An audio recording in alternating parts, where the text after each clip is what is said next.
Voilà, bon. Bonjour à tous. On va parler ce soir de Normalizing Flow. Donc les Normalizing Flow, c'est quoi très rapidement, hein? C'est des réseaux génératifs, un petit peu comme les GAN. Sauf que par rapport aux GAN, on va avoir des très grosses différences.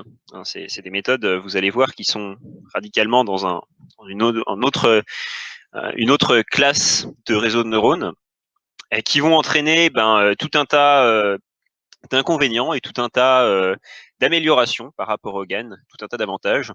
Donc on va voir un petit peu quelles sont les différences entre les deux et finalement quand est-ce que vous allez vouloir quoi.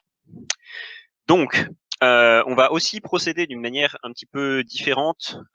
S'il y en a parmi vous qui étaient là à la première fois qu'on a fait les normalizing flow, alors je sais ça pourrait paraître un petit peu bizarre qu'ils soient là, mais je sais qu'il y en a certains qui avaient dû partir un petit peu plus tôt avant la fin, et donc il pourrait y en avoir là ce soir qui étaient là sur la première séance, donc vous voyez ce que je veux dire, mais je pense que c'est à peu près les deux seules fois où j'ai fait ça. Donc ça va être une séance un petit peu interactive, donc ça va nécessiter que vous preniez la parole, n'est-ce pas? Et l'idée va être de procéder par question-réponse. Hein. On aura un petit paint, et puis plutôt que de faire un truc très très linéaire avec des slides, on va avoir des slides un petit peu pour guider quand même un minimum, et puis pour représenter les choses qui peuvent pas être faites à la schlag rapidement sur Paint. Mais de manière générale, ça va surtout être une sorte de dialogue. Voilà. Bon, et du coup, allons-y. Je ne vous retiens pas plus longtemps avec ma tête. Je vais vous montrer un truc plus intéressant, j'espère en tout cas, à savoir les slides. Alors, paf, paf, le partage, pouf, pouf. Voilà. Est-ce que quelqu'un peut me dire si vous voyez ma slide? Parfait. Bon, du coup, on va parler normalizing flow. Et l'idée, ça va être de commencer par la notion de vraisemblance. Alors, pourquoi on commence par la notion de vraisemblance? Tout simplement parce que j'ai pu constater quand je donnais cette présentation un petit peu à droite et à gauche que c'est bien de partir avec une notion vraiment bien comprise de ce que c'est. Et juste évoquer le terme vraisemblance comme ça, ça peut ne pas être tout à fait clair pour tout le monde a priori. Donc on va vraiment rendre ça bien clair pour tout le monde avant même de commencer, de sorte que ça se passe bien pour la suite. Ensuite, on va revenir sur les GAN, hein, parce que bien évidemment, l'objectif, ça va être de comparer les deux et de voir qu'est-ce qu'on peut mieux faire avec des normalizing flow et qu'est-ce qu'on va moins bien faire par contre. Et puis ensuite, on va détailler finalement qu'est-ce que c'est qu'un normalizing flow, comment ça marche, et ainsi de suite. Alors, la petite 5, je l'avais mise au départ, hein, c'est l'option, est-ce qu'on arrivera à parler de DE neuronal ou pas?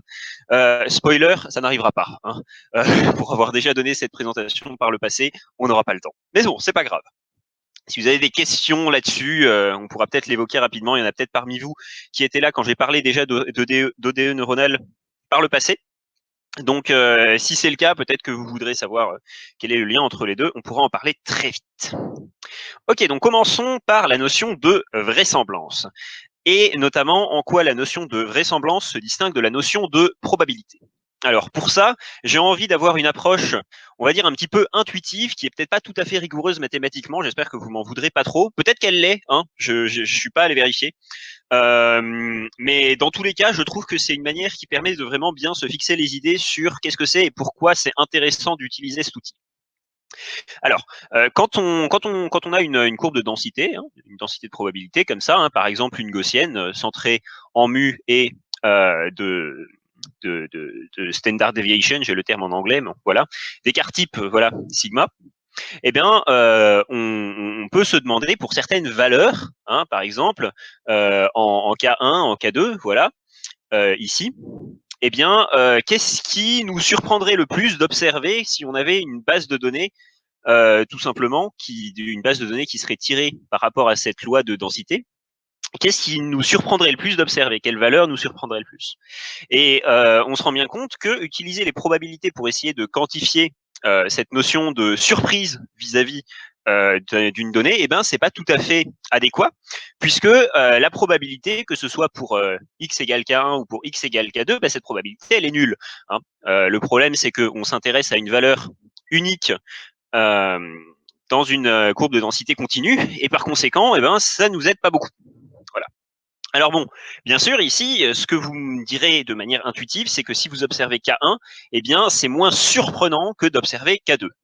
Et le raisonnement que vous aurez fait dans votre tête, sans doute, c'est de se dire que, tout simplement, la courbe de densité, eh ben, elle est plus élevée ici. Et si je vous demande de le justifier, peut-être que vous pourriez me dire, pourquoi pas, hein, ça pourrait être un raisonnement. Vous allez regarder l'intégrale autour de précisément le point que vous voulez. Et donc, vous allez prendre une certaine quantité epsilon et vous allez regarder l'intégrale qu'il y a autour. Et vous allez me dire, voilà, ici, on voit bien que cette intégrale, eh bien, elle est plus grande que là. Puis ça, c'est un raisonnement qui est tout. Ce qui est bien avec ce raisonnement-là, c'est qu'il est tout à fait fondé. Hein. La probabilité d'obtenir une valeur qui est autour de K1, elle est bien supérieure à la probabilité d'obtenir une valeur qui est autour de K2. On peut le démontrer très facilement. Et puis, ce qu'on constate aussi, c'est que ce epsilon, le problème qu'il a, c'est que si notre fonction de densité, elle n'est pas très lisse, hein, si elle fluctue beaucoup, eh bien, cette heuristique qu'on a pris où on s'est dit on va regarder autour de la valeur qui nous intéresse, eh bien, elle devient moins précise. Et notamment, elle va devenir de moins en moins précise qu'on aura pris epsilon grand. Du coup, on se dit tout naturellement que ce qui serait intéressant, ce serait de faire tendre ce epsilon vers 0. Voilà, donc on va faire tendre la probabilité que x soit entre ça et ça vers 0. Et on constate bien que la limite, quand on tend vers 0, eh bien, on constate si on approxime très rapidement si on approxime très rapidement avec une intégrale approximée par rectangle comme ça, hein, très brute, eh ben on peut approximer ça à dxk. Donc dx, c'est notre loi de densité multipliée par epsilon, approximation de rectangle classique. Et puis après, ce qui nous intéresse évidemment, c'est de savoir entre cette intégrale-là et cette intégrale-là, laquelle est la plus grande. Donc quand on va regarder ça, ce qu'on va regarder, c'est la comparaison entre les deux. Voilà. Donc finalement, ce qu'on voit tout naturellement émerger de ça, hein, si on regarde ceci, c'est que quand on veut comparer notre surprise là et là, effectivement, à la limite, ça nous fait un beau 0 sur 0 qui serait peut-être difficile à formuler précisément. Cela dit, si on utilise nos approximations précédentes, on peut simplifier par ça. Et ce qu'on constate, c'est qu'il nous suffit de comparer finalement la valeur de la densité en ce point et la valeur de la densité en ce point. Ce qui est relativement logique quand on y pense, parce que c'est le raisonnement intuitif qu'on aurait pu faire depuis le début, c'est de dire ce qui me surprend le moins, c'est K1, parce que le trait en K1, il est plus élevé. Voilà. Donc là, effectivement, on voit bien d'où nous vient cette intuition. Et donc finalement, ce qu'on se dit, c'est que plutôt que de comparer des probabilités, ce qui est peut-être un petit peu difficile à faire, eh bien, ce qui va nous donner une comparaison tout aussi intéressante pour évaluer à quel point une donnée est surprenante ou non, c'est de comparer tout simplement la valeur de ce dx, de cette densité, hein, qui a pas une signification physique très claire au départ, mais ce qu'on voit, c'est que on peut utiliser cette fonction dx pour comparer des valeurs pour savoir finalement si on serait plutôt surpris par telle ou telle valeur. Et donc, pour faire plus simple, on va tout simplement donner un nom à la valeur de la fonction de densité, et on va l'appeler la vraisemblance. Hein. Donc en général, vous pouvez l'avoir notée comme ça, avec un petit p et un point virgule qui est très caractéristique de la notation de la vraisemblance, hein, qui nous dit qu'on évalue la probabilité, qu'on évalue la valeur de la fonction de densité dx en K1 ou la valeur de la fonction de densité dx en K2. Donc voilà, ce grand L est aussi vu de manière relativement régulière. Alors, donc ça c'était un petit peu la partie intuitive. Maintenant, si on s'intéresse à quoi sert la vraisemblance, eh bien, là où vous en avez probablement déjà entendu parler, c'est cette fameuse méthode du maximum de vraisemblance. Alors, on peut peut-être en reparler rapidement pour que tout le monde soit bien au point sur ce que c'est que cette méthode de maximum de vraisemblance et pourquoi c'est pertinent ici. Hein. Donc si on considère une base de données, hein, voilà, par exemple ici c'est des points, on constate ici qu'ils ont vraisemblablement été tirés suivant une loi gaussienne, hein, et c'est le cas, hein, en effet, ils ont été tirés selon une loi gaussienne. Et ce qui nous intéresserait, c'est de trouver la moyenne et la variance de cette loi gaussienne. Voilà. Et donc, pour ça, on peut utiliser la méthode du maximum de vraisemblance, hein, et là la barre grise va encore une fois m'embêter. Mais donc voilà, on peut dire que finalement, si on arrive à trouver le mu et le sigma tel que la vraisemblance des données soit maximisée, eh ben, finalement, on aura un petit peu gagné parce que on aura trouvé les paramètres de notre fonction de densité tels que on soit le moins surpris par les données qu'on constate, sachant cette fonction de densité. Donc finalement, ça a beaucoup de sens hein, d'utiliser cette méthode. Et la question qu'on peut se poser à partir de là, c'est comment est-ce qu'on va faire pour utiliser, pour trouver finalement ce mu et sigma en partant de là. Donc là, c'est une méthode que vous avez probablement déjà étudiée en cours. Donc je vous en prie, n'hésitez pas à répondre. Il y en a probablement qui savent comment procéder pour trouver ça.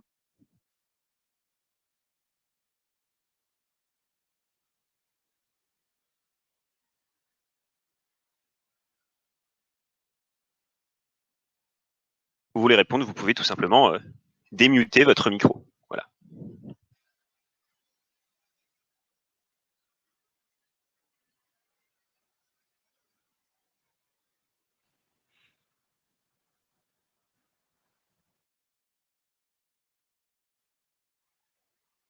Alors là, tu procèdes par une autre méthode d'estimation. Hein. Tu essayes, tu sais que mu, c'est la moyenne, et donc tu utilises un estimateur de la moyenne.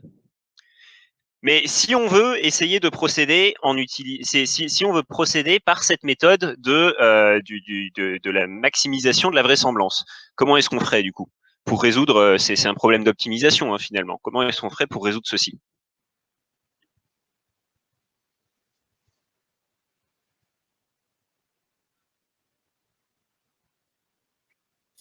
Allô? On peut faire des dérivées partielles par rapport à mu et sigma et annuler ces dérivées partielles. Voilà, donc la méthode classique pour trouver un minimum ou un maximum pardon, de fonctions, c'est effectivement de prendre la dérivée et de regarder ce que ça donne. Alors là, du coup, il y a plusieurs questions à se poser. C'est la première, ça va être est-ce qu'on connaît la dérivée de la vraisemblance de tout ça?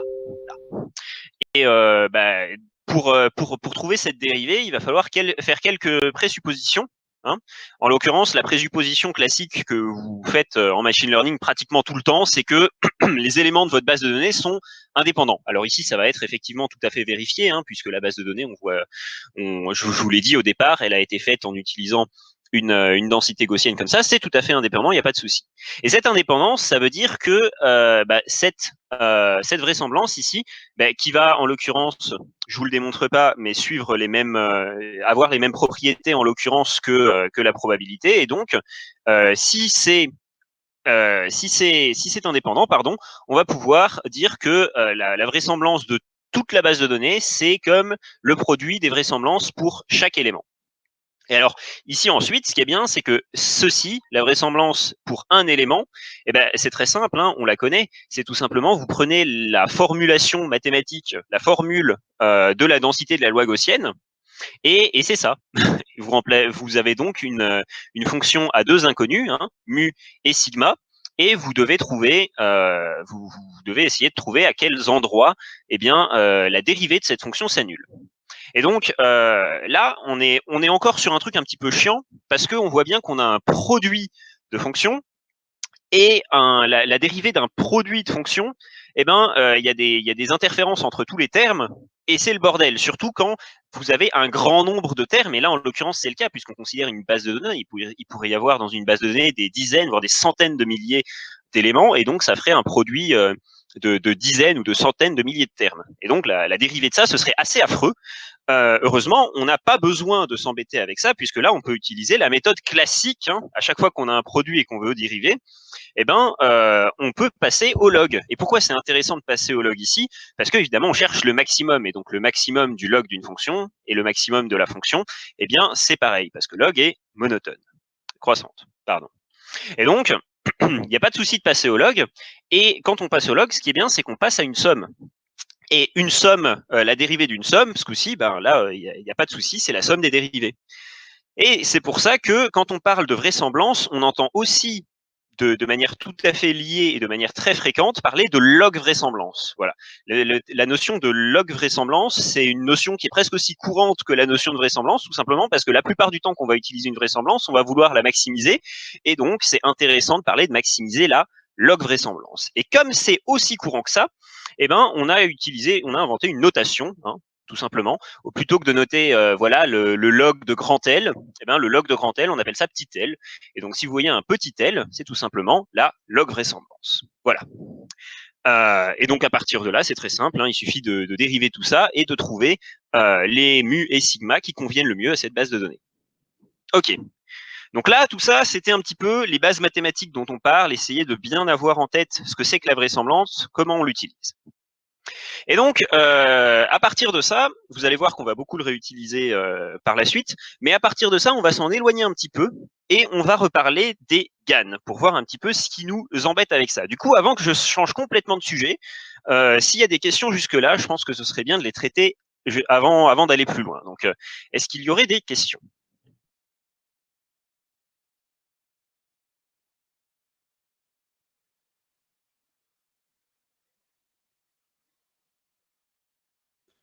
Si c'était clair, je pense que tu peux passer à la suite, Jules. Bon, du coup, allons-y. On va parler des GAN, et notamment on va parler de ce qui ne va pas dans les GAN.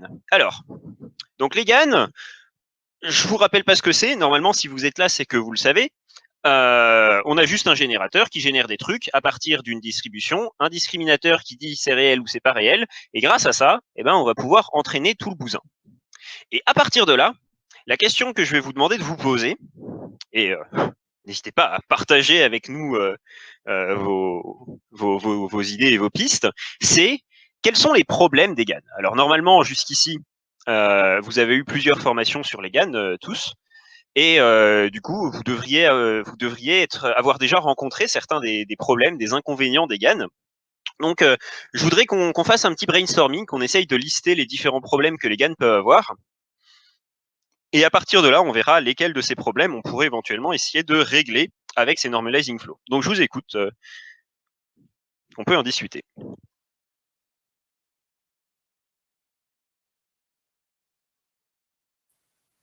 Peut-être un déséquilibre entre le générateur et le discriminateur, déjà. Voilà. Ce serait la première chose qui viendrait à l'esprit, effectivement. Et en quoi est-ce que ça, c'est un problème qui finalement, pour les réseaux de neurones habituels, ne se pose pas trop?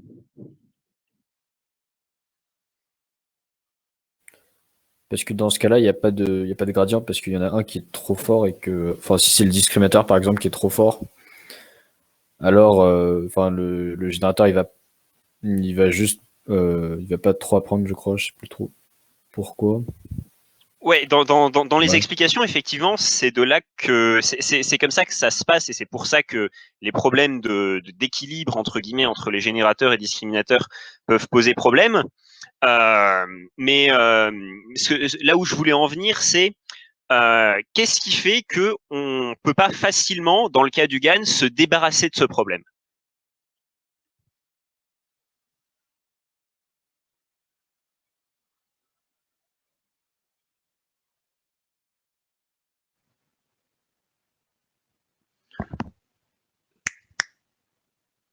Ah, Lolo.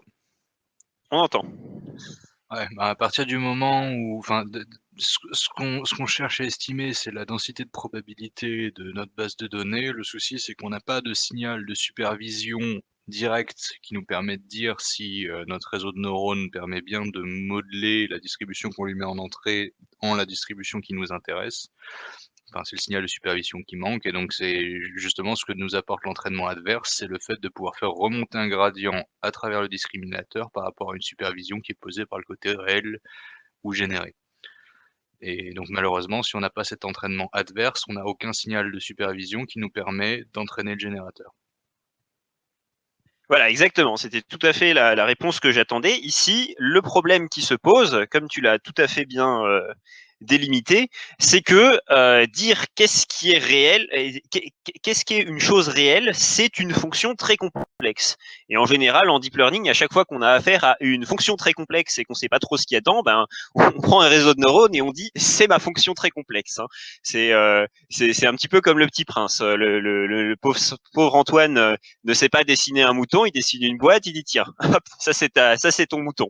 Ben là c'est pareil, on sait pas trop, on sait pas trop quelle fonction fonction on doit utiliser. Donc, on prend un réseau de neurones, on dit hop, tiens, ça c'est ta fonction. Ça servira de fonction de coût au générateur. Hein, et puis, on espère que ça ira. Le problème, c'est que ça, ce que ça implique, c'est qu'on va avoir deux remontées de gradient différentes qui vont s'affronter. C'est ce que vous aviez vu. Et le fait qu'on ait affaire à deux remontées de gradient différentes qui s'affrontent, ça transforme le problème d'apprentissage du réseau de neurones en un problème dynamique qui ne se résout du coup normalement plus de la même manière. Hein. C'est plus difficile de résoudre ça par l'algorithme de rétropropagation du gradient. Et comme l'algorithme de rétropropagation du gradient n'est pas tout à fait fait pour ça, et ben ça entraîne des instabilités. Voilà. Ça, c'est l'un des premiers problèmes principaux du GAN. C'est un problème très connu, puisque les GAN, ben voilà, c'est tout simplement difficile à entraîner. Maintenant, on peut se demander, imaginons qu'on ait un GAN et qu'il ait été bien entraîné. Quels autres problèmes on pourrait avoir quand on va essayer d'évaluer ce GAN ou d'utiliser ce GAN pour diverses applications? Quand vous essayez d'utiliser un GAN pour faire des choses, qu'est-ce qui vous viendrait à l'esprit comme autre problème que vous pourriez rencontrer avec cette structure telle qu'on l'a vue jusqu'à présent? Peut-être un effondrement des modes. Alors ça, encore une fois, c'est plus le genre de problème qu'on pourrait rencontrer à l'entraînement. Moi, je vous propose de partir du principe qu'on a un GAN bien entraîné, et donc il n'y a pas de problème d'effondrement des modes. Hein, nos poids, ils sont vraiment bien. En sortie de notre générateur, on a une belle distribution qui correspond, en tout cas, on a l'impression de voir, en termes qualitativement, on a l'impression de voir que ça représente bien notre base de données, et on n'a pas de raison trop d'en douter. Et pour autant, malgré tout ça, on va quand même avoir des problèmes pour certaines applications. Est-ce que vous pouvez penser à certains des problèmes qu'on pourrait rencontrer?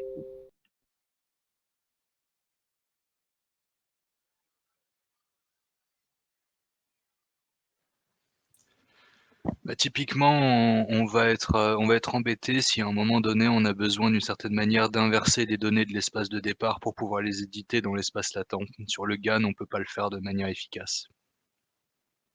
Voilà, tout à fait. Hein, l'un des problèmes que vous allez avoir relativement régulièrement, c'est que, certes, votre fonction génératrice, elle va très bien, elle va très bien dans un sens, c'est-à-dire que quand vous voulez juste obtenir un certain nombre de données aléatoirement échantillonnées dans votre espace d'arrivée, c'est facile. Vous échantillonnez des données, des vecteurs dans l'espace de départ, hein, cet espace-là ici.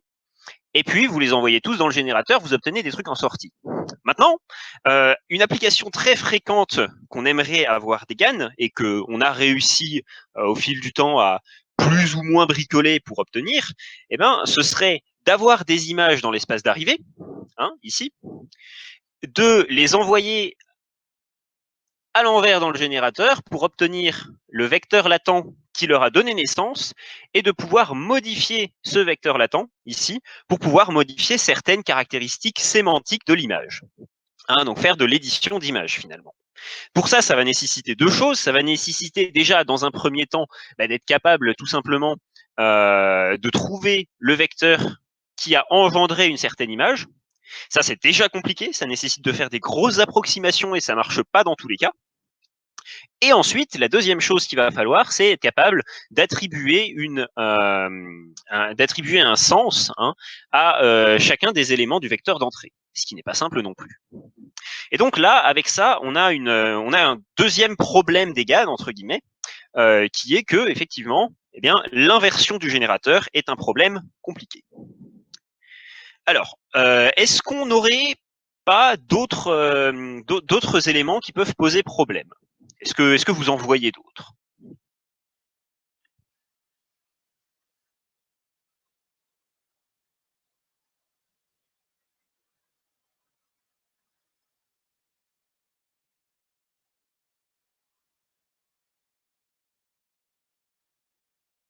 Bon, apparemment, il n'y en a pas trop d'autres. Alors moi, dans le cadre de cette présentation, je me suis focalisé sur deux autres problèmes principaux du GAN.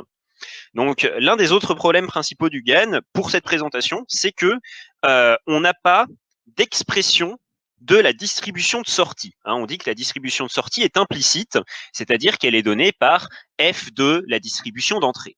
Mais f de la distribution d'entrée, ça reste pas, on n'a pas accès directement à la distribution, et notamment, ça ne nous donne pas accès à la vraisemblance d'un élément de sortie. Hein. Si je entraîner un GAN à générer des photos et que je veux trouver la vraisemblance d'une photo, ça, c'est pas très facile. Hein, d'une certaine manière, on sent bien que c'est lié au problème de l'inversion du générateur, puisque si on pouvait inverser le générateur d'une certaine manière, eh bien, on pourrait remonter au vecteur latent qui a donné naissance à l'image, et on pourrait essayer de se dire qu'il y a potentiellement un lien entre ce vecteur latent, la vraisemblance de ce vecteur latent et la vraisemblance de l'image. Mais on voit bien que c'est très flou et que ça a l'air plutôt compliqué. Et la dernière chose, on en a déjà parlé, hein, mais j'aimerais bien insister dessus un petit peu plus, c'est que pour les GAN, eh bien, il n'y a pas de bonne fonction de coût / métrique. Hein. Je dis fonction de coût / métrique parce que bon, la fonction de coût d'une certaine manière c'est une métrique, mais on peut même de manière plus générale s'intéresser aux métriques. Hein. Comment vous faites une bonne métrique pour un GAN? Bah concrètement c'est compliqué. Hein. Et d'ailleurs actuellement des bonnes métriques pour des GAN il n'y en a pas. On bricole, on utilise des trucs qui dans la pratique empiriquement fonctionnent. Mais il n'y a pas de bon moyen de faire une bonne métrique pour un GAN puisque bah, finalement la question c'est toujours la même. Comment vous accédez à cette notion de réalisme? Comment vous savez si, oui ou non, ce qui sort de votre GAN, ça correspond à ce critère qu'on a appelé le réalisme et qui est finalement pas très bien défini mathématiquement. Alors, chacun de ces 4 points-là, on va pouvoir les résoudre avec des normalizing flows. Donc, je vais les réécrire rapidement. Voilà. Donc l'inversion du générateur est difficile, la distribution de sortie est implicite, l'entraînement est rendu difficile par la nécessité d'une fonction de réalisme, hein, donc autrement dit, l'entraînement est instable, et enfin, il est difficile d'évaluer la qualité d'un GAN. Voilà, tous ces points-là vont être résolus par les normalizing flows, et on va voir tout de suite comment. Alors, je vous propose de vous intéresser avec moi à quoi va ressembler un normalizing flow. Alors, donc on a vu un GAN, c'est un truc qui prend quelque chose dans un espace d'entrée, hein, et puis il va nous le mettre dans un espace de sortie. En général, l'espace d'entrée, pour faire simple, c'est une gaussienne, hein, donc on va appeler ça Z, voilà, on va appeler Z, et en général, on le sample dans PZ, voilà, comme ceci, et ça va nous donner un élément X qui est, on l'espère en tout cas, dans notre base de données. En tout cas, qui correspond à la distribution de notre base de données. Et pour passer de cette distribution-là à cette distribution ici, ce qu'on fait, c'est qu'on utilise une fonction, hein, le générateur. Et le problème de notre générateur, c'est qu'il va que dans ce sens-là, et donc ça pose tout un tas de problèmes. Normalizing flow, c'est que cette fonction-là, hein, que je vais appeler pour les besoins de la démonstration f-1, eh bien, c'est un f avec un -1 en exposant, hein, donc comme ceci. Eh bien, cette fonction, on va la choisir bijective. Voilà. Ça, c'est le point de départ, c'est un petit peu la présupposition générale qu'on fait quand on parle de normalizing flow, c'est de dire, ben en fait, on va essayer de trouver un réseau de neurones bijectif qui répond à la question posée. Alors, vaste programme, parce que bon, les fonctions bijectives, ça a beau être très joli et avoir plein de propriétés sympas, c'est quand même vachement réducteur en fait. Déjà, la première propriété des GAN qu'on a l'habitude d'utiliser, à savoir le fait que l'espace d'entrée est très petit en termes de dimension par rapport à l'espace de sortie. Hein. Vous allez utiliser quelques centaines, un vecteur avec quelques centaines d'éléments pour générer des images qui sont parfois en très haute résolution. Eh bien, déjà, ça, c'est mort. Pourquoi? Parce que votre fonction, hein, entre les deux, si vous voulez qu'elle soit bijective, et si vous voulez aussi que si vous voulez aussi pouvoir l'entraîner, autrement dit, elle doit être continue, eh ben, vous allez avoir des problèmes puisque vous devez forcément avoir la même dimension en entrée et en sortie. Sinon, vous ne pouvez pas l'inverser. Du coup, ça veut dire déjà que vous allez devoir avoir en entrée de votre réseau un truc qui a la même dimension que la sortie. Et ça, c'est pas une petite condition, hein, c'est pas une contrainte toute nulle, tout simplement parce que votre espace de sortie en général il est très grand. Et du coup déjà on parle de réseaux qui processent des données qui sont très grandes tout le temps, à toutes les étapes. Parce que oui, là on parle du réseau comme si c'était une seule et unique grosse fonction, mais nous on sait que les réseaux c'est une suite de couches. Et toutes les couches, si on veut que la fonction générale soit bijective, toutes les couches vont devoir être bijectives. Et donc, tous les états intermédiaires de nos données dans notre réseau de neurones vont devoir avoir la même taille, à savoir être très grands. Donc déjà, en termes de puissance de calcul, il va falloir envoyer du très lourd si vous voulez pouvoir entraîner ça sur des images à très haute résolution. Après, par contre, l'avantage que vous allez avoir, qui n'est pas un avantage à négliger, c'est que si vous avez une fonction bijective, vous pouvez trouver l'inverse. Et si vous choisissez bien votre fonction bijective, eh bien votre inverse, il est même trivial. Et ça, c'est vachement cool.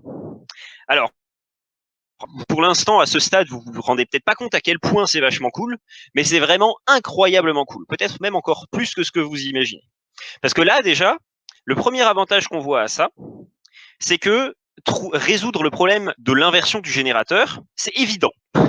Parce que, facile, la fonction, elle est définie. Il suffit juste qu'elle soit aussi calculable. En l'occurrence, on la choisira de telle sorte que ce soit calculable. Et on pourra inverser notre générateur. Il suffira d'appliquer la fonction inverse. Donc, très simple. Maintenant, à partir de là, je vous invite à vous poser la question avec moi. Quels sont les avantages de cette structure par rapport à la précédente, hein, le GAN, et quels sont les désavantages que vous voyez par rapport au GAN de la même manière. Donc voilà, n'hésitez pas, dites-moi ce que vous en pensez.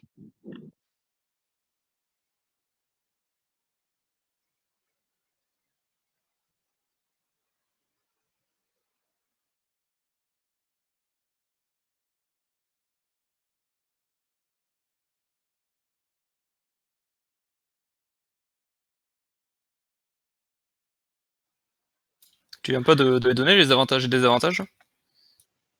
J'ai donné un avantage, j'ai dit le générateur est inversible. Donc le problème de l'inversion du générateur est résolu. Mais c'est tout ce que j'ai dit.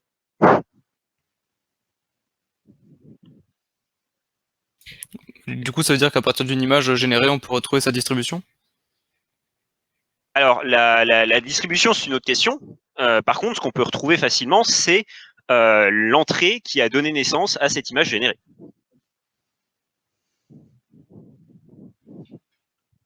Oui, c'est ce que je voulais dire. Ah, effectivement, c'est correct. C'est ce que j'ai mentionné. Mais il y a d'autres avantages, et puis il y a aussi évidemment une tripotée d'inconvénients.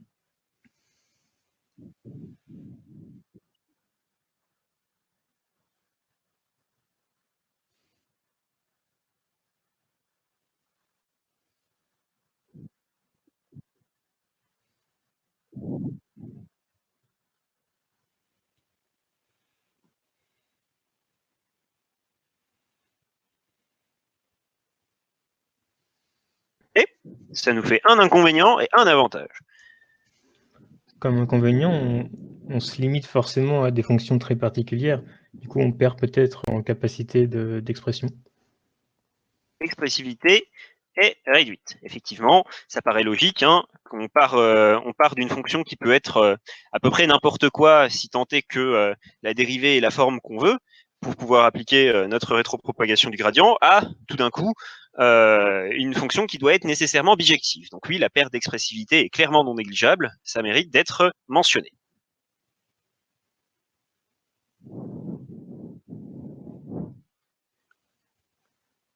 Donc ça, qu'est-ce que ça veut dire hein, concrètement? Ça veut dire qu'on doit s'attendre à des résultats de moins bonne qualité.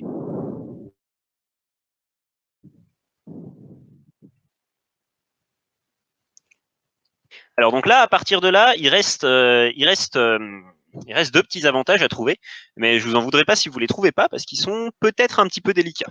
Bah, tu les as déjà dit. D'une certaine manière, je les ai dit, n'est-ce pas? Mais pas directement, donc vas-y, fais-nous plaisir. Alors pour le coup, le fait d'avoir accès à l'inverse, ça nous donne accès à un truc qu'on n'a pas d'habitude, c'est la likelihood de chaque sample, ce qui va nous permettre de faire, donc du coup, deuxième avantage, une optimisation sur une métrique qui est bien propre sur le plan statistique, c'est du coup cette likelihood elle-même.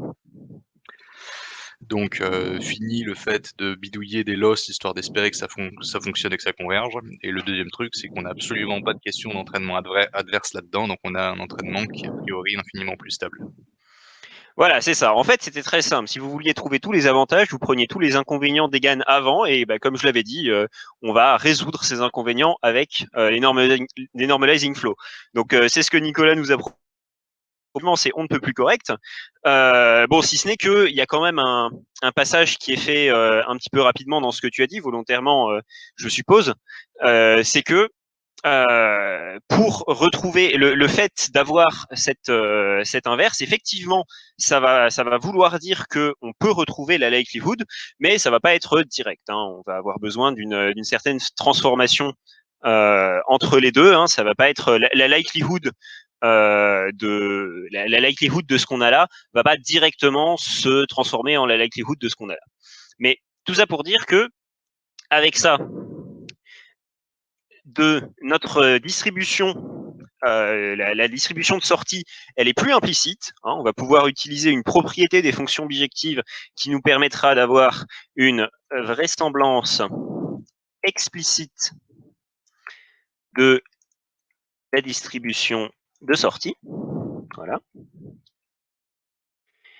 Et ça veut dire, comme nous a dit Nicolas, et c'est là qu'on va revenir sur ce que je disais tout au début, on a l'habitude d'essayer d'optimiser les paramètres d'une densité pour trouver les paramètres tels que les données soient les plus vraisemblables. Et bien tout simplement, on va utiliser la même méthode en fait. Et donc, ça va nous donner une fonction de coût, minimiser, je ne sais pas trop quelle fonction, on va minimiser moins la log vraisemblance. Et donc, en gros, on va maximiser la vraisemblance exactement comme on proposait de le faire tout à l'heure. C'est juste que là, au lieu d'avoir une densité qui aura deux paramètres mu et sigma, on aura une densité qui serait un réseau de neurones avec des dizaines de milliers de paramètres. Mais le principe est exactement le même. Et donc, ça nous donne une fonction de coût. Voilà. Et j'écris n'importe comment. Mais c'est pas grave, vous avez compris. Donc, avoir une fonction de coût, pourquoi c'est chouette? Comme Nicolas l'a dit, hein, encore une fois, je ne fais que reprendre ces mots. Avoir une fonction de coût, ça veut dire qu'on n'a plus besoin du discriminateur. Et donc, il n'y a plus besoin d'avoir un entraînement adversarial. Et donc, c'est beaucoup plus stable et beaucoup plus facile à entraîner. Voilà, si tant est qu'on puisse résoudre le problème de l'expressivité et de la forte dimension. Mais déjà, on a des problèmes qui sont plus faciles à résoudre, hein, qui sont un petit peu plus concrets dans nos esprits. Et ce qui est bien, c'est que non seulement cette fonction de coût, elle nous aide à entraîner, mais en plus, elle a contrairement à certaines autres fonctions de coût qu'on pourrait utiliser d'habitude, cette fonction de coût, elle a une signification, elle a une interprétation qui est très claire et mathématiquement très bien définie. Donc on va aussi pouvoir utiliser cette fonction de coût comme une métrique vraiment très facile à utiliser, très facile à interpréter, très facile à manipuler et qui va rendre les comparaisons entre les modèles beaucoup plus simples. Donc, je vais rajouter ici une fonction de coût plus une métrique agréable. Voilà. Et donc, maintenant qu'on a vu ça, il ne fait aucun doute que dans certains cas, quand notamment on travaille sur des données qui sont en faible dimension et que on peut se permettre une un petit peu plus faible qualité de résultat, dans tous ces cas-là, ça va être très intéressant de nous tourner plutôt que vers un GAN, vers des normalizing flow. Alors il y a aussi d'autres cas, mais j'ai envie de les voir un petit peu plus tard. Alors, maintenant la question qui se pose de manière logique, c'est comment est-ce qu'on fait? Comment est-ce qu'on fait pour trouver un réseau de neurones qui soit bijectif, et comment est-ce qu'on fait pour expliciter cette distribution de sortie, puisque comme je l'ai dit, ça se fait pas de manière triviale. Alors pour ça, je vais revenir rapidement sur mes slides. Voilà. Donc comme je l'ai dit, on avait une distribution ici en entrée. On veut la transformer en une distribution de sortie. Hein. Et donc pour ça, on va utiliser un générateur f-1. Et là, la question qui se pose, c'est comment est-ce qu'on fait pour trouver la vraisemblance d'un élément ici quand on a f-1 et la vraisemblance de f de x, tout simplement, c'est-à-dire la vraisemblance de l'élément ici. Et bien, ça, c'est donné pour une fonction bijective par une formule de changement de variable qui est la suivante. Donc ici, qu'est-ce que ça dit ça? Ça dit que la vraisemblance de x, eh bien, c'est la vraisemblance selon z de f de x, donc de z, quoi, multiplié par ceci. Ceci, c'est quoi, hein? C'est le déterminant de la matrice jacobienne de f. Alors, on va rapidement rappeler ce qu'est une matrice jacobienne, parce que peut-être que tout le monde ne se souvient pas de ce qu'on en avait dit en prépa.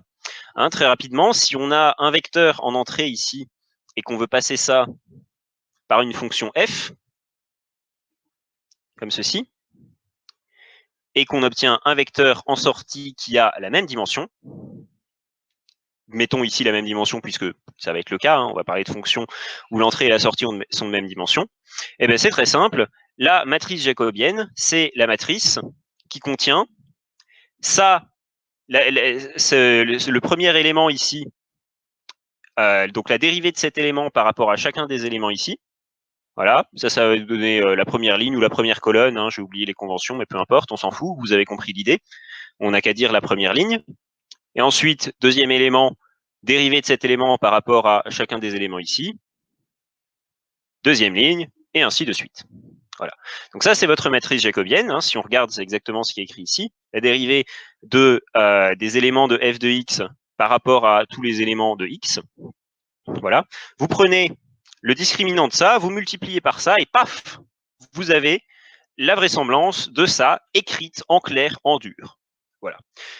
Je sais pas vous, mais moi, ça suffit à me donner des frissons, parce que franchement, c'est déjà un énorme avantage.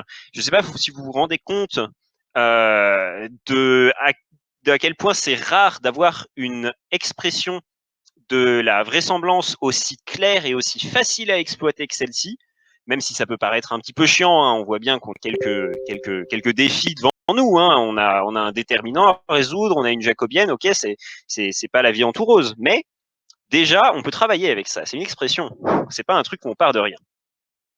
Alors, à partir de là, on va modifier ça un petit peu, hein, puisque on a dit, hein, nous travailler avec des vraisemblances, c'est pas très pratique, on va travailler avec des log vraisemblances. Et pourquoi est-ce qu'on travaille avec des log vraisemblances? Tout simplement parce que ça, on vous a dit, hein, la vraisemblance, ça va être notre fonction de coût. On va vouloir maximiser cette vraisemblance. Du coup, on va vouloir dériver ça.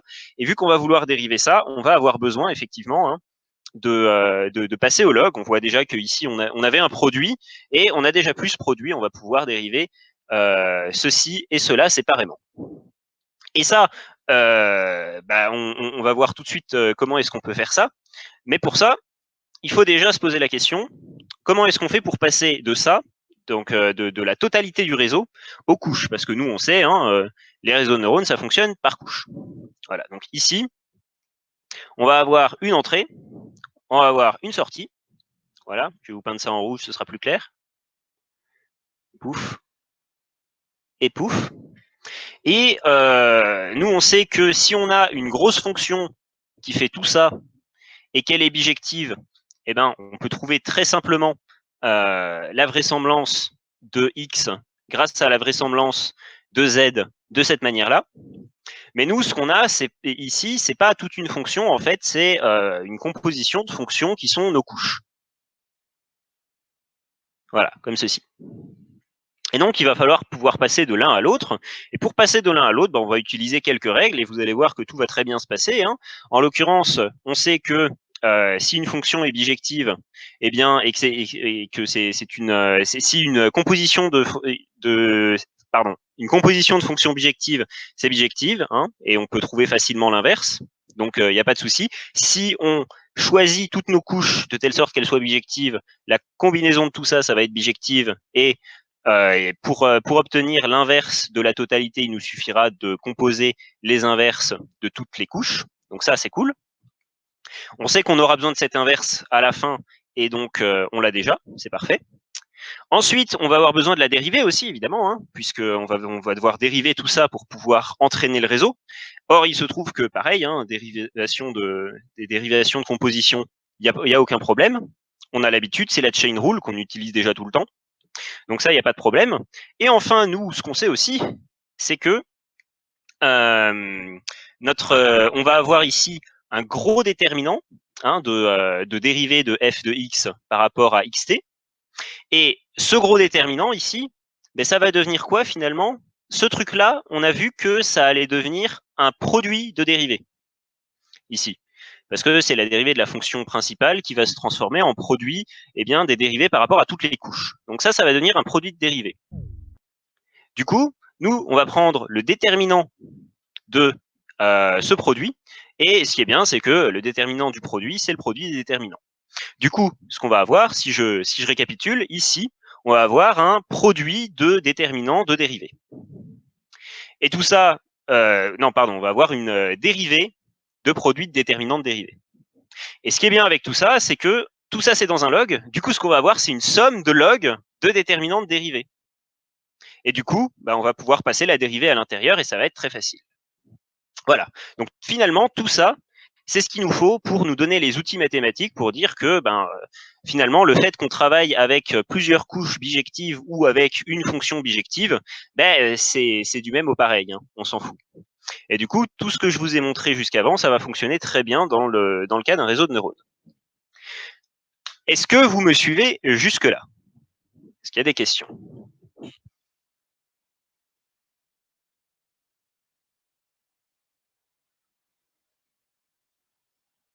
Ok, on dirait qu'il n'y a pas de questions. Très bien. Et ben, du coup, maintenant, ce qu'il nous reste à faire, c'est une couche, tout simplement. Comment est-ce qu'on va faire pour trouver une couche qui soit bijective et qui, pour autant, nous donne suffisamment d'expressivité, hein. Ça va être ici le gros problème qu'on se pose, c'est comment faire pour avoir beaucoup d'expressivité alors que la couche doit être bijective. Et en plus de ça, ce qu'il va falloir, c'est que le déterminant de la jacobienne s'écrive correctement. Si ça s'écrit pas facilement, vous allez avoir un nombre énorme de jacobiennes et de déterminants de jacobiennes à calculer à chaque fois que vous allez vouloir rétropropager votre gradient. Et ça, c'est pas cool. Du coup, ce qu'il va nous falloir, c'est une expression, c'est une couche vraiment intelligente qui puisse non seulement avoir l'expressivité nécessaire et les propriétés nécessaires, mais aussi avoir une matrice jacobienne qui s'écrit bien. Alors, on va voir comment est-ce qu'on peut faire ça. Ce que je vais faire, c'est que je vais vous proposer la couche, hein, je vais vous montrer comment elle est faite. Donc ça, c'est la couche la plus souvent utilisée. Pratiquement tous les modèles actuels de Normalizing Flow utilisent cette couche, ou une certaine variante de cette couche. Alors le concept, qui est plutôt intelligent, c'est que quand on a un vecteur d'entrée, donc on a un vecteur d'entrée, un vecteur de sortie toujours, notre vecteur d'entrée, on va le diviser en deux, ainsi que notre vecteur de sortie. Vous pouvez faire cette division n'importe où, mais la plupart du temps, elle est faite au milieu, donc on prend deux parties qui ont la même taille. Et la première partie, on va la prendre et on va l'envoyer directement en face sans lui apporter aucune modification. Donc ici, hein, la sortie de la couche, donc que je peux appeler, pourquoi pas, Y, hein, on va appeler ça Y et on va appeler ça X, pardon, X, voilà. Et Y pour jusqu'à la taille de la couche divisée par 2, c'est égal à X qui va de 1 jusqu'à la taille de la couche divisée par 2. Voilà, donc là, c'est juste la fonction identité. Ok, facile. Et ensuite, en bas, on va faire une petite manipulation. Pouf. Et pouf. On va multiplier par quelque chose.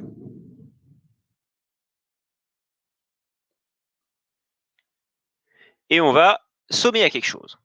Voilà, c'est ça qu'on va faire. Et alors, par quoi est-ce qu'on va multiplier? À quoi est-ce qu'on va sommer? Eh bien, en fait, on va prendre notre x ici, la première partie, on va faire passer ça par une fonction. Donc, je vais appeler ça la fonction g. Quoique, on va appeler ça p comme ce qui va dans le produit. Et on va prendre la même chose, paf, et on va envoyer ça dans la somme. Et on va appeler ça S. Voilà. Donc, ce que vous avez ici, finalement, c'est que Y, donc, qui va de M sur 2 plus 1 à M, c'est égal à quoi? Eh bien, c'est égal à P de ce qu'il y a au-dessus, hein, je vais appeler ça Y1 pour simplifier, multiplié par donc Y2, selon la même notation, plus S de Y1. Paf. Voilà, ça c'est notre expression. Et à partir de là, eh ben, on a quelque chose qui a plein de propriétés très sympathiques. Déjà, la première chose, c'est que c'est bijectif. Ensuite, c'est inversible. Ensuite, l'inverse s'écrit très facilement. Et enfin, la jacobienne de ça, elle est très cool. Alors, on va voir tout de suite pourquoi. Hein.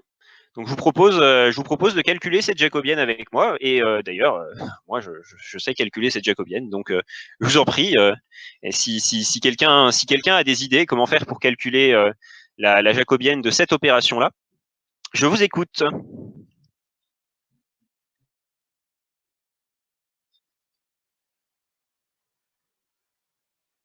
Ouais, exactement. Donc, ici, on a, alors, tu as dit en haut à gauche, voilà, comme ça. Ici, on a une identité. Voilà. Donc ça, effectivement, c'est plutôt clair. Hein. De x1 vers y1, il se passe rien. Donc, la dérivée, c'est 1 partout. Et donc, identité. Quoi d'autre?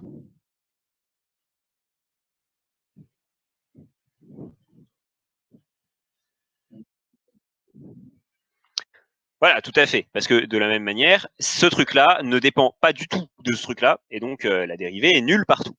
Donc ici, on a 0. Ensuite,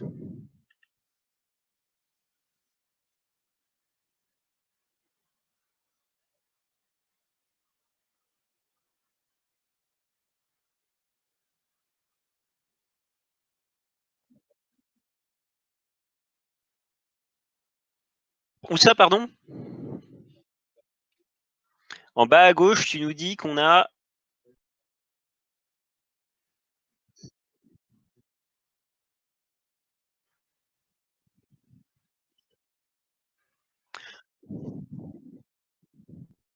Ok, pas de souci. Vu qu'on fait le déterminant et qu'au-dessus c'est une identité, en bas à gauche, ça ne nous servira pas de toute façon.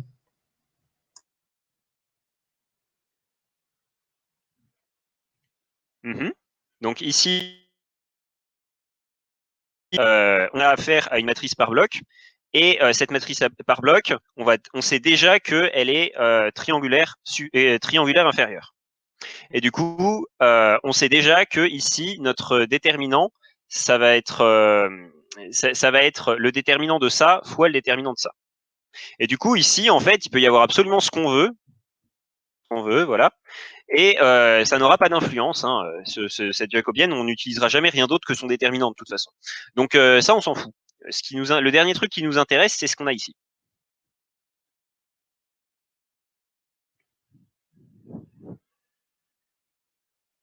Ça, au passage, hein, ce qui est intéressant ici, c'est que le déterminant ici, c'est 1. Hein. Du coup, finalement, on sait déjà que dans cette jacobienne, le déterminant de toute cette jacobienne, ça va être le déterminant de ce qu'on a là. Et du coup, c'est d'autant plus intéressant qu'on arrive à trouver ce qu'on a là. Hein, donc, s'il y en a qui ont des idées. Bon, il est tard, mais c'est P fois l'identité, non? Alors, P fois l'identité, c'est à peu près ça, mais c'est pas comme ça que tu l'écris parce que une fonction fois l'identité, ça marche pas trop, mais ouais, en gros. Une diagonale avec que des P, quoi. Pardon? Une diagonale avec que des P. Ah, une diagonale avec que des P? Non, ça c'est pas tout à fait exact. Mais c'est vraiment pas loin, hein, t'es juste à côté. Bon, du coup, je vais la Triangle avec donner. que des P sur la diagonale. Non. N'essaye pas, on a dit qu'il était tard. Ouais, mais je sais plus. Non, C'est mais compliqué. je vais la donner parce qu'on y est presque, hein. Donc concrètement, c'est les P de xi sur la diagonale. Voilà, tout simplement. Donc P de x1, P de x2, P de x3, etc. jusqu'à P de xm sur 2 avec des zéros partout ailleurs. Hein, donc on va appeler ça, comment c'était noté, on va regarder. Voilà. Donc en l'occurrence, eux, ils utilisent une exponentielle en plus. Hein. Concrètement, on s'en fout. Ça, vous pouvez mettre ça dans la fonction S, mais c'est pareil. Donc eux, ils mettent diag de P de x1 du coup. Donc on va voilà.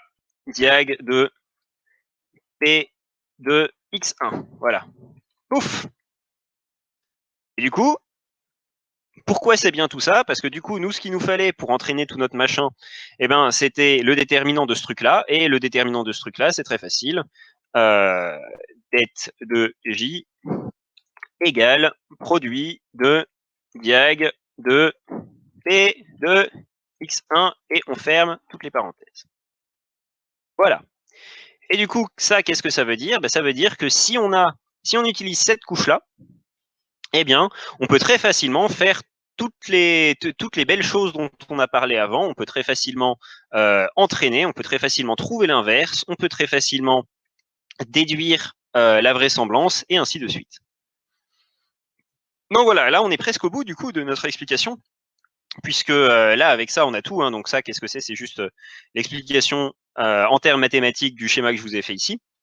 La dernière chose qui pose problème, c'est que pour l'instant, ce qu'on est en train de faire, c'est qu'on est en train de faire une espèce d'autoroute d'information ici en haut, et que ça veut dire que pour l'instant, hein, tel qu'on l'a défini, voilà, ça arrive ici inchangé. Et ça, c'est pas très cool. Hein, même si ici, effectivement, il va y avoir plein de modifications, ça va être chouette. La partie du haut, eh ben, elle va jamais changer et c'est pas trop ce qu'on veut parce qu'a priori, rien ne permet de penser que ce qu'on veut là, c'est ce qu'on a là. Du coup, comment est-ce qu'on fait pour résoudre ce problème? En réalité, c'est extrêmement simple. Entre chaque couche, on va tout simplement intervertir.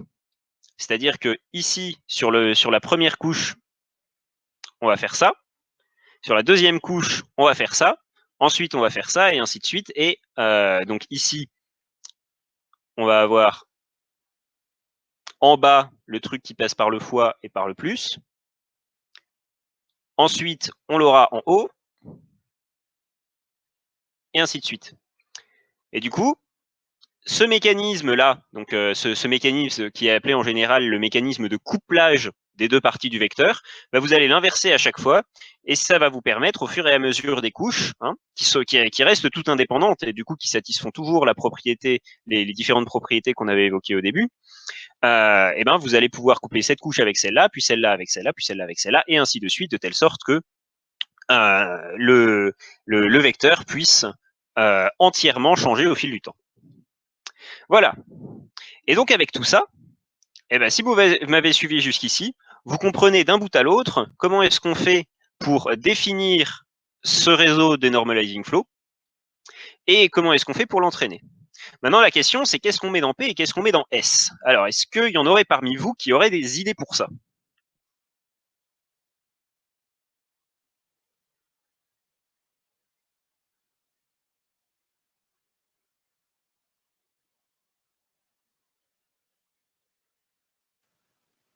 Bon, en soi, S, on s'en fout, ça peut être n'importe quoi. Donc on a tout intérêt à avoir quelque chose d'aussi expressif que possible. Pour ce qui est de P, on a intérêt à avoir quelque chose qui est facilement calculable. Enfin, pour lesquels le PDXI, enfin du moins la diagonale des PDXI soit, enfin le produit diagonal des PDXI soit facilement calculable. Ok, première proposition. Dans S, on peut mettre ce qu'on veut et dans P, on veut quelque chose de facilement calculable. Est-ce qu'il y a d'autres idées?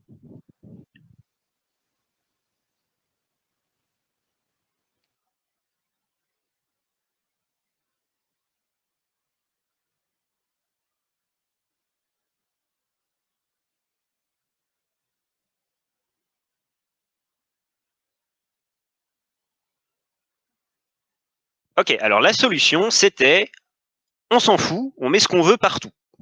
Et ça, c'est très bien.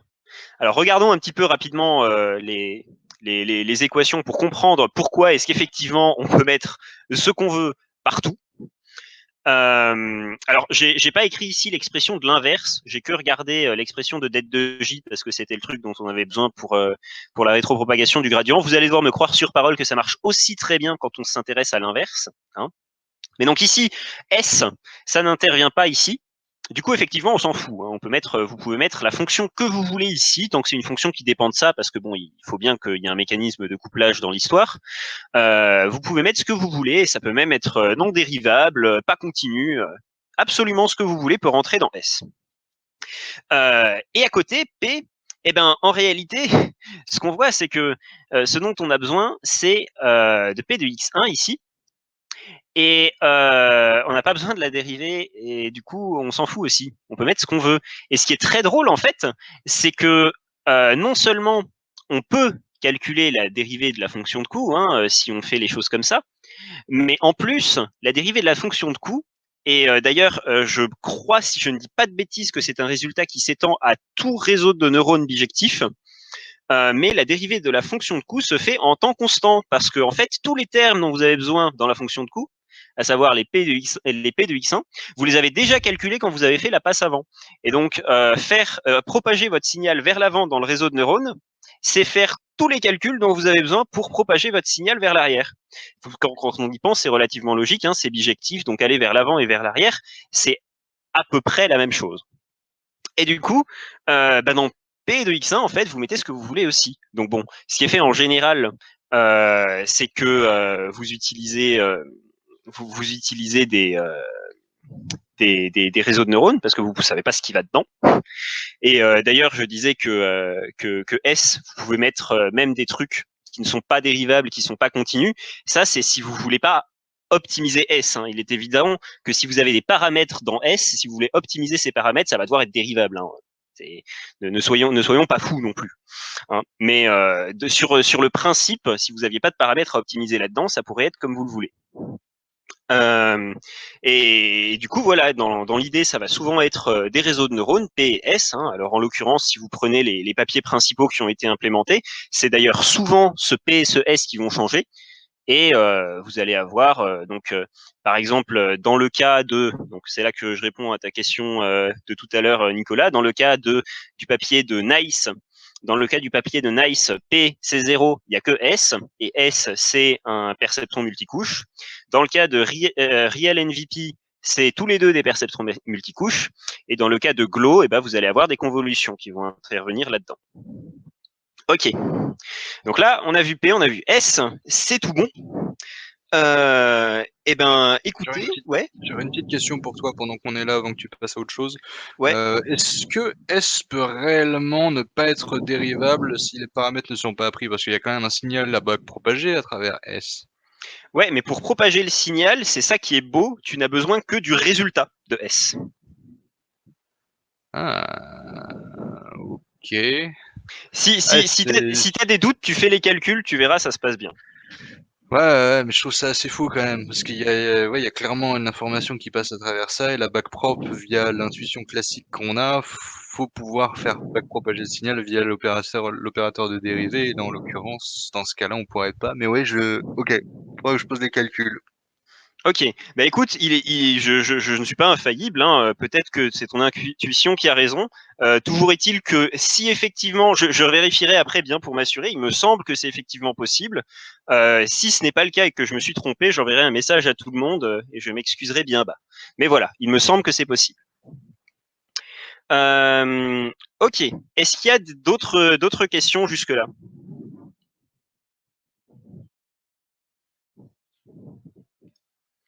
Il semblerait qu'il n'y ait pas de questions.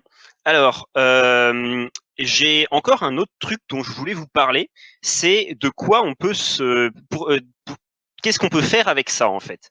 Parce que ça, c'est quelque chose qui est très intéressant, ces normalizing flow. Ça a un avantage qu'on n'avait jamais eu avant, qui est que si vous avez un normalizing flow bien entraîné, dans n'importe quel jeu de données, Hein, la seule condition, c'est d'avoir un normalizing flow correctement entraîné sur ce jeu de données, et vous pouvez exprimer une estimation de la vraisemblance d'une donnée en particulier.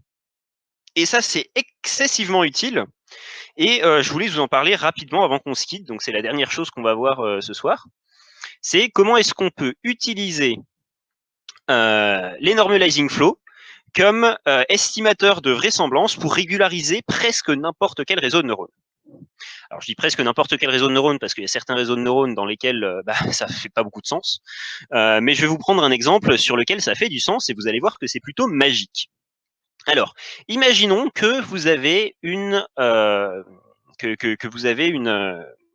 tâche de segmentation sémantique. Alors, pour aller plus vite, je supposais de base ne pas dire ce qu'est une tâche de segmentation sémantique.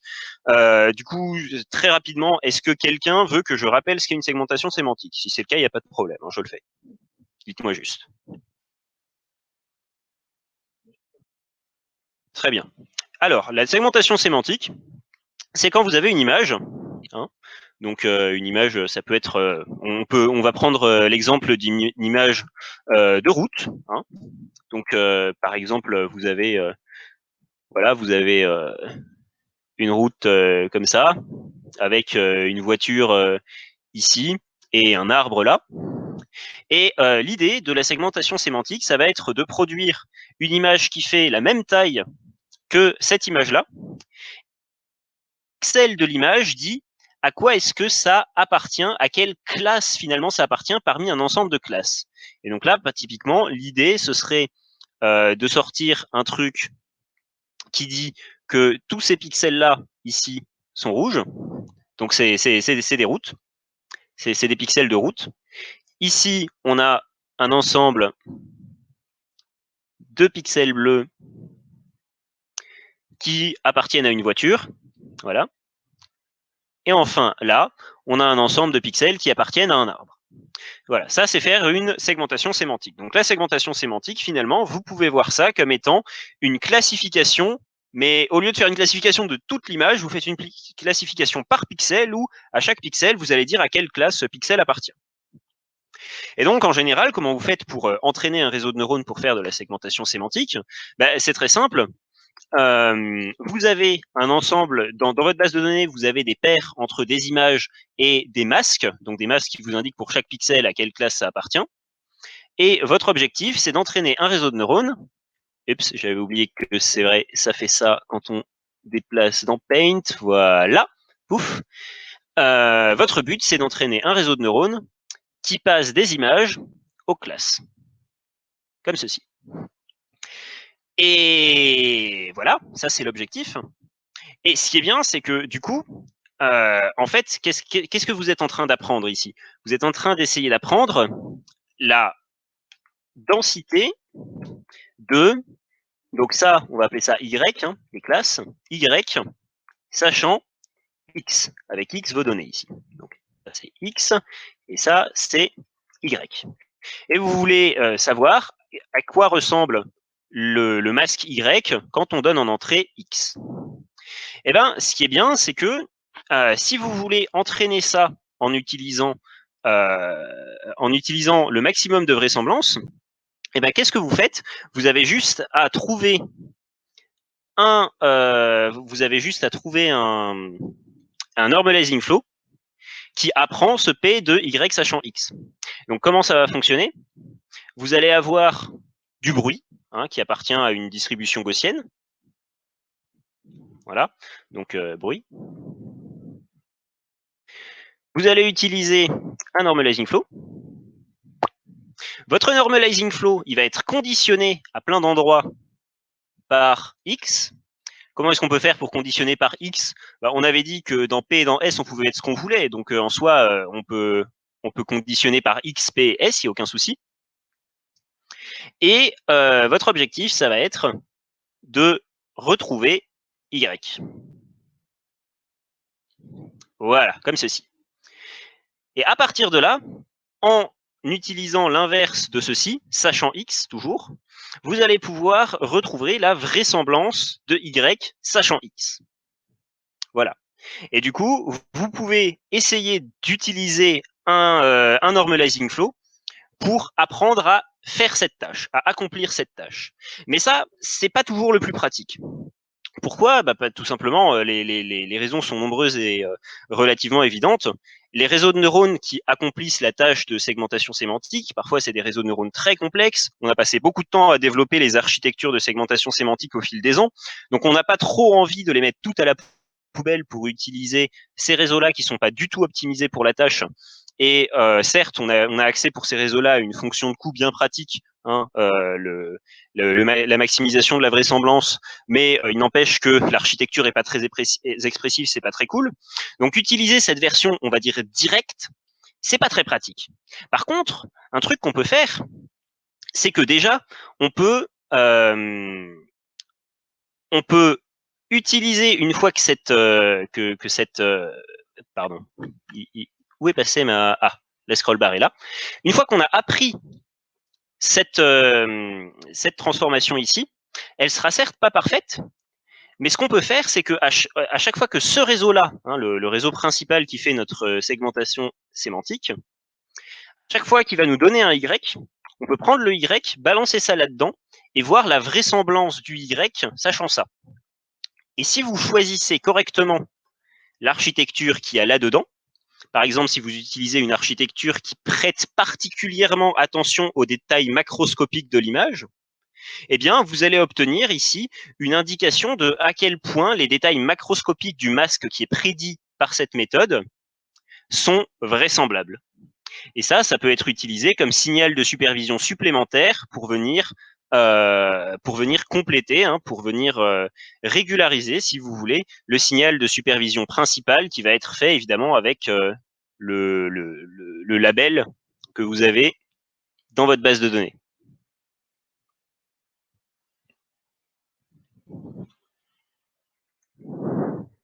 Voilà. Et puis ici, ce que je proposais, c'était un truc qui était déjà un petit peu complexe. Hein. Je proposais d'utiliser un normalizing flow qui utilise X et qui est conditionné par X. Mais vous pouvez faire un truc bien plus simple. Hein. Vous pouvez tout simplement essayer de trouver la vraisemblance de Y. On s'en fiche de X. Et donc, en s'intéressant à la vraisemblance de Y, vous vous intéressez à la forme qu'a habituellement les nuages de pixels qui représentent des voitures, à la forme qu'a habituellement les nuages de pixels qui représentent les routes, et ainsi de suite, et ainsi de suite. Donc, assez facilement, vous voyez qu'il y a plein de manières différentes d'utiliser ces normalizing flows pour essayer de cibler des propriétés que vous voulez que la sortie de votre segmentation sémantique ait, et régulariser votre réseau de telle sorte que ce qui sort de votre réseau soit vraisemblable vis-à-vis de ces propriétés. Hein, donc en l'occurrence ici, les propriétés dont j'ai parlé, c'était par exemple la vraisemblance des détails macroscopiques de l'image. Ok. Est-ce que c'était clair cette dernière partie? Je suis allé assez vite dessus et c'est vrai c'est un petit peu abstrait. Il y a peut-être des questions sur ces points. Je vous écoute si c'est le cas.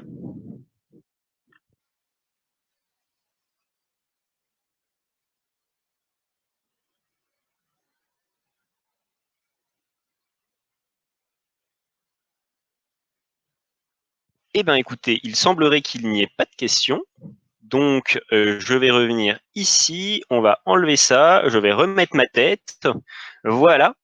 Nous arriverons au bout de cette présentation sur les normalizing flows. J'espère que ça vous a intéressé. J'espère que j'ai réussi à vous faire ressentir un petit peu cette excitation que j'ai ressentie personnellement quand j'ai découvert les normalizing flows, parce que c'est quand même assez impressionnant. On voit que ça peut s'appliquer à de très nombreux cas de figure. Hein. Finalement, à chaque fois que vous avez un cas de figure où ça va devenir intéressant d'évaluer la vraisemblance de ce qui sort de votre réseau de neurones, eh bien, vous pouvez théoriquement essayer d'entraîner un normalizing flow pour régulariser votre réseau de neurones principal.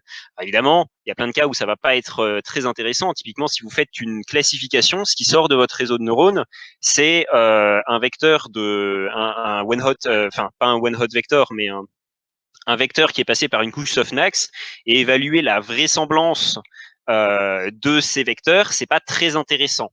Dans ce cas-là, évidemment, la seule chose qui serait potentiellement intéressante, ce serait d'essayer de faire, d'utiliser encore une fois la vraisemblance la vraisemblance de ce qui sort de votre réseau, sachant l'entrée, mais là c'est tout de suite un petit peu plus compliqué. Donc dans ces cas-là, c'est plus difficile à utiliser directement, mais c'est très intéressant sur le plan théorique, puisque on voit que finalement, grâce à ça, ça nous donne un outil qui peut nous permettre de résoudre à peu près n'importe quelle, dans la pratique, à peu près n'importe quelle tâche, et dans la théorie, n'importe quelle tâche, en la considérant comme un problème de génération, finalement, ce qui est très intéressant.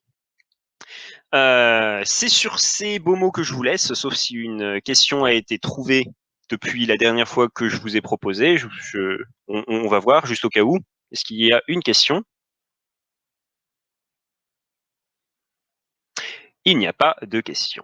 Mais dans ce cas, j'espère que ça vous a plu. Je vous souhaite à tous une très bonne fin de soirée et j'espère vous retrouver la prochaine fois pour de nouvelles joyeusetés, je l'espère. Voilà, à la prochaine. Au revoir. Merci beaucoup pour le beau paint. Il n'y a pas de quoi, je vous envoie le paint, hein, bien sûr. Ah, parfait. Vous repartirez tous avec votre paint personnel. Oh merde. Nickel. Allez, salut.